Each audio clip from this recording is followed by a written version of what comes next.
Ini tindak lanjut yang kami lakukan. Jadi pertama tentu kita akan memerintahkan Bupati Raja Ampat untuk melakukan peninjauan kembali persetujuan lingkungan PT ASP yang berada di Pulau Manuran karena dokumennya masih ada di dokumen Wewengkon Pak Bupati. Kemudian memerintahkan Bupati Raja Ampat untuk melakukan peninjauan persetujuan lingkungan PT ASP yang berada di Wagyu. Karena sebenarnya Pulau Manuran ini agak khusus ya. Harusnya secara teknis kalau pulau kecil itu berada di pulau besar, maka pengelolaannya sebagaimana pasal 23 ayat 1 itu mengikuti pulau besarnya. Tetapi ini tidak. Pulau besarnya itu Wagyu itu KSA, Kawasan Suaka Alam, tetapi Manurannya itu APL. Ini memang ada agak khusus sedikit di sini. Seharusnya sih kalau yang pulau gedenya itu ya ini pasti ikut KSA.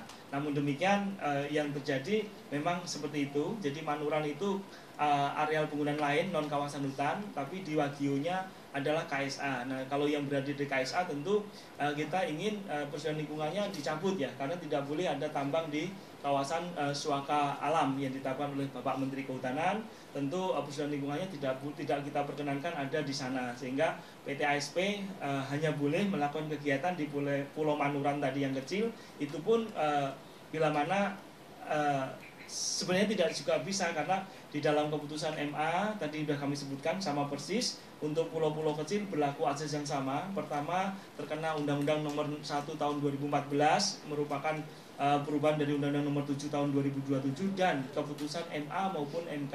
Jadi ini jurisprudensi hukum yang menjadi landasan kita. Namun memang secara saintifik juga keberadaan pulau kecil ini sangat susah untuk kita lakukan rehabilitasi nantinya. Sehingga terkait dengan PT ASP ini, dari kejadian yang telah dilakukan pengawasan lapangan, maka ada indikasi pencemaran dan kerusakan lingkungan yang ditimbulkan dan akan tentu dilakukan penegakan hukum baik perdata maupun gugatan baik hukum pidana maupun gugatan perdata, karena kondisi lingkungannya sudah kami rekam seperti itu, sehingga kepada yang bersangkutan harus mempertanggungjawabkan kegiatannya dan kebetulan berada di dalam zona ataupun ekoregin yang sangat rentan, sehingga kehati-hatian kita menjadi sangat penting. Untuk itu maka kegiatan yang akan kita lakukan terkait dengan ini, karena ini sudah berjalan proses hukumnya, kita sedang menuju ke sana, pengambilan sampel untuk menghadirkan para ahli untuk mengambil langkah-langkah terkait dengan penegakan hukum pidana maupun perdatanya. Ini untuk yang di Pulau Manuran, jadi yang di bagian utara dari Pulau Wagyu. Next slide. Untuk PT KSM, nah KSM ini posisi yang diambil di tanggal 29 Mei 2025 dengan menggunakan foto drone. Next slide. Ini posisinya, jadi kegiatan pertambangan nikel, komoditas nikel ini sama dengan Manuran tadi, ini juga oleh PMA. Ini PT KSM ya, di Pulau, ini salah nih kayaknya. Ini di Pulau Kawai, di Kampung Sapele. Nah ini sekali lagi pulaunya juga pulau kecil, jadi pulaunya tidak terlalu luas, seluasnya berapa nih pulaunya? Pulaunya intinya luasnya luas pulaunya 4.561, jadi termasuk pulau kecil. Jadi pulau ini berstatus kawasan hutan produksi atau bahasanya kawasan hutan produksi terbatas, tapi sekarang melalui Undang-Undang Cipta Kerja namanya kawasan hutan produksi saja. Nah ini berada di pulau kecil dengan luas 4.000, ini posisinya, kemudian terdapat bukaan 89,29 hektar. Ini posisi ketiga-tiganya, baik untuk pulau PT yang ada di di pulau PTGN, kemudian PT ASP dan PT KSM, ini memang masih ada kegiatan operasional di lapangan pada saat dilakukan pengawasan lapangan. Jadi ketiga-tiganya ada kegiatan lapangan. Kemudian persetujuan lingkungannya diterbitkan oleh Bupati Raja Ampat, nanti akan sama persis yang kita akan lakukan untuk kegiatan yang PT ASP, langkah-langkah yang kita ambil. Kemudian hasil pengawasan lapangan, next slide.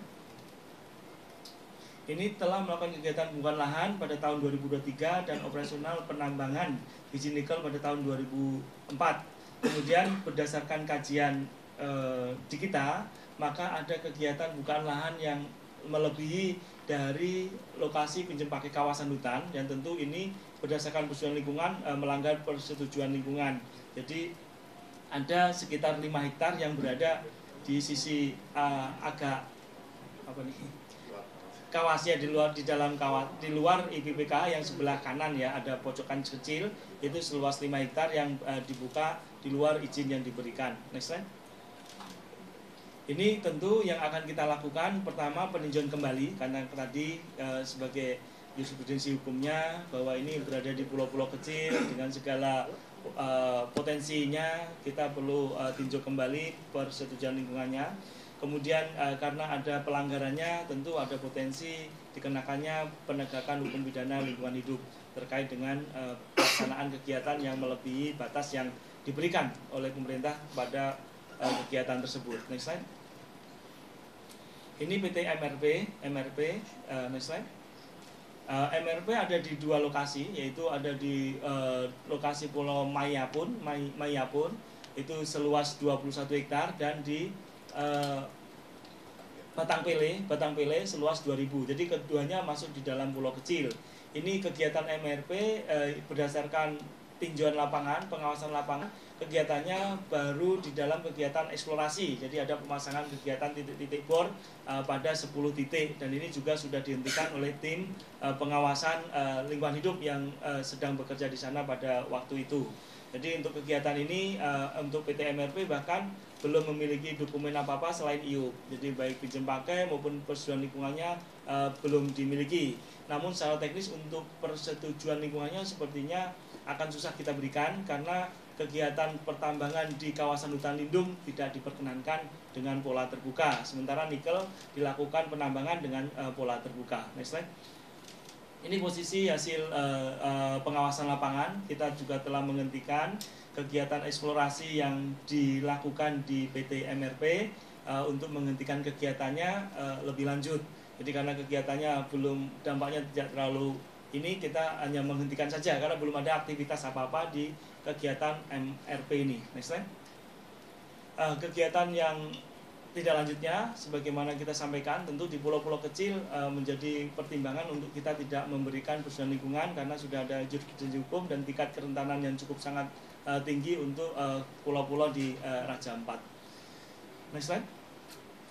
Saya rasa itu yang kami lakukan. Jadi secara umum kami akan meminta teman-teman di Provinsi Papua Barat Daya untuk kemudian mereview, mencermati kembali tata ruangnya dengan memperhatikan kajian lingkungan hidup strategis. Saya rasa mungkin itu yang telah dilakukan oleh Kementerian Lingkungan Hidup.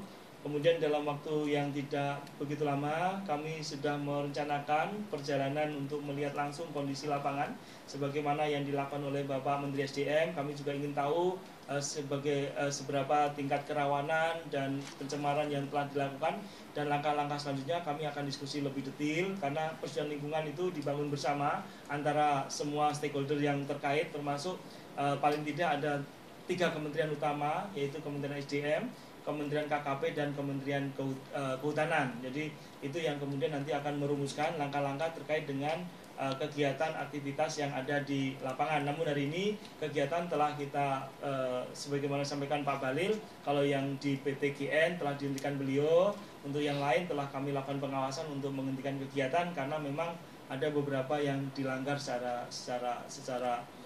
serius. Ini yang kita lakukan sampai hari ini. Mungkin itu, terima kasih.